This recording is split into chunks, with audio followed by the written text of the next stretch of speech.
The most important contribution is in giving a country or a region identity. So where would Spain be without Cervantes or Velázquez? I think that's the most important contribution. And identity brings social cohesion. If Spanish people can identify with great works of art, then that brings about social cohesion for the country.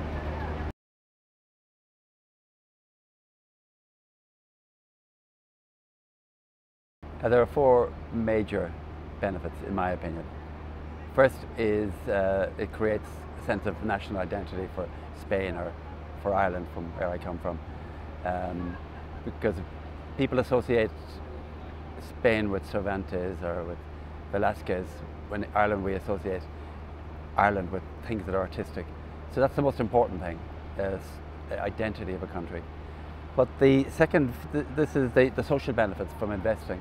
If the state invests in innovative arts, then the commercial arts benefit, because the cinema and the commercial theatre need the subsidised sector to bring out new ideas and experiment. So in that sense, the commercial art sector in Spain depends on the subsidised sector for its success. And then there's two other benefits. There's national prestige. So if we were talking about soccer earlier, same with the arts. If Spain does very well in the arts, then that brings national prestige and benefit to everybody. And of course there's economic benefit. If people are coming to Madrid to see the Prado or to Paris to see the Louvre, these are spin-off benefits for the rest of the economy. So these are all the benefits from the state investing in the arts.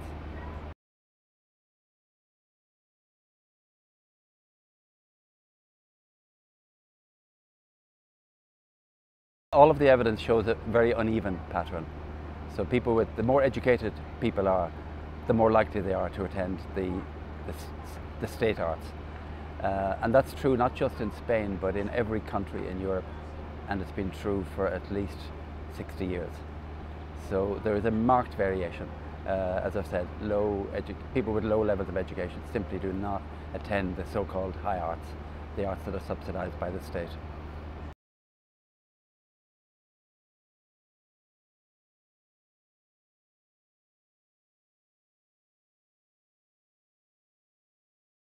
Some people talk about the price, and some people talk about that people are afraid to go into the grand opera houses and so on. But all of the evidence shows that people from lower educational classes are simply not interested.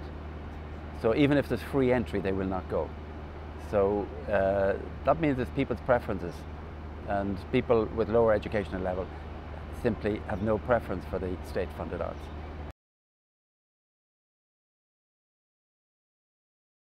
Well, not none, but much less than the people with the higher educational levels. And one of the arguments is that to appreciate a difficult drama or a difficult opera or difficult music, you actually need to be a well-educated person. You need the cognitive skills to be able to understand them. And that's why only people with higher educational levels, so this argument goes, tend to attend the high arts.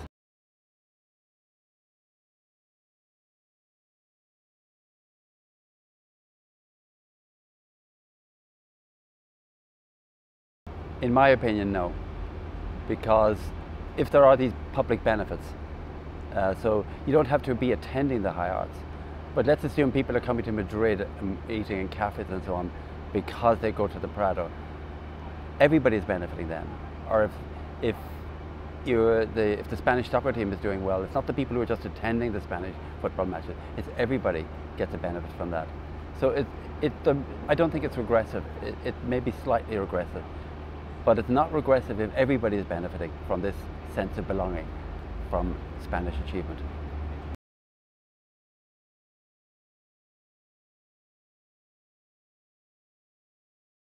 Well, if you take festivals, I was involved in a festival in Ireland.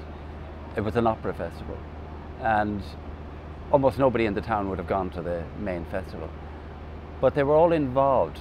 There was an amateur choir. There was hundreds of people involved in volunteer work on the ticket office and so on. So there was a fantastic sense of community, even though they weren't attending the actual opera, but there were a lot of other fringe events. So Spain has a lot of festivals, And I think that creates a sense of inclusiveness, provided everybody is included. But that's not the high arts. High arts don't create that sense of inclusiveness unless, in time. I mean, Cervantes is a star in Spain now, but at the time, nobody would have known about him. Or Velázquez only worked for the royal family, but every Spanish person now is proud of them. I think, whether it's poor or rich. Maybe that's wrong, but I think so.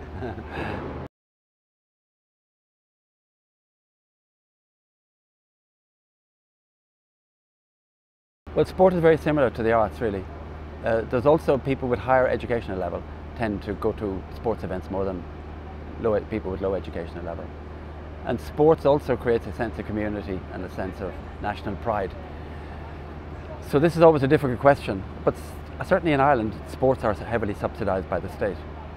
But, you know, some of the arguments I was talking about, the prestige, apply to sport just as much to achievement in the arts. So they are very similar.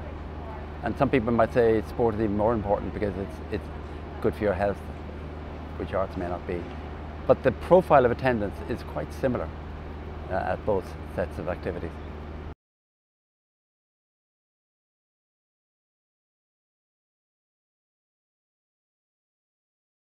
Yeah, no, definitely. But it's a commercial activity though, so does it really need any state support? I mean, you know, Spanish music, which has popular music may unite people, but it doesn't have these innovative benefits that I'm talking about. You know, the popular Spanish cinema may unite people, but popular Spanish cinema may not do well if they didn't have the subsidized sector from which talent comes.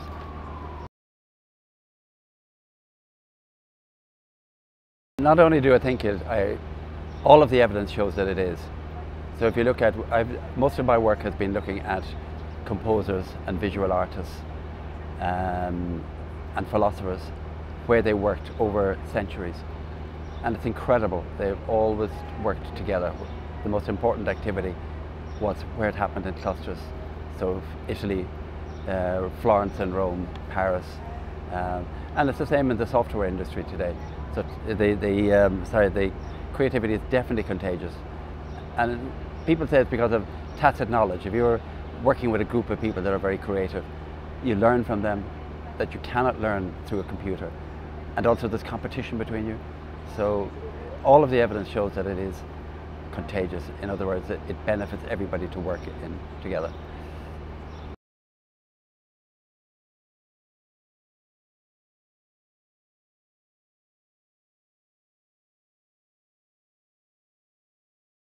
I think economics can bring a logic. Economics can ask all the questions. You know, why subsidize the Spanish film industry? Economics is a way of thinking about that question and answering that question. It helps you to ask the question and answer the question. So why subsidize Spanish cinema making? Economics gives us a framework for thinking about that question. And also economics asks for evidence. One of our most important things of economics is to say, what is the evidence for making an argument? So I think in two ways it provides a basis for argument and reasoning, and also economics is very strong on providing evidence.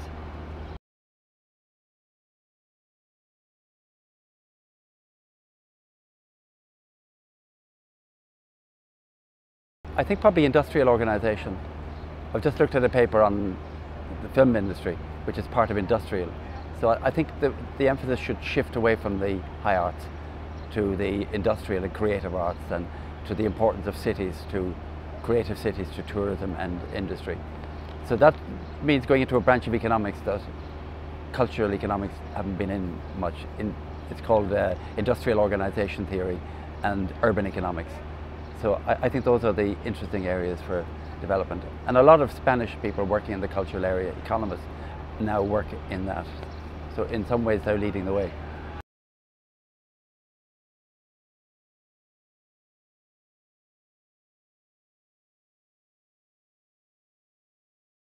They do if we try and take account of the politics. So economists very often come up with solutions, but they're politically impossible. So one of the issues today would be migration in Europe. There's no point in coming up with a solution unless it can be politically acceptable or get through the Spanish Parliament or the Italian Parliament. So I think economists and researchers are listened to, provided they take account of reality of politics. So I always tell my students, you cannot study economics separate from politics. The politics and economics of Spain or Ireland, where I come from, are inextricably linked. But once we recognize that, then I think that we can contribute.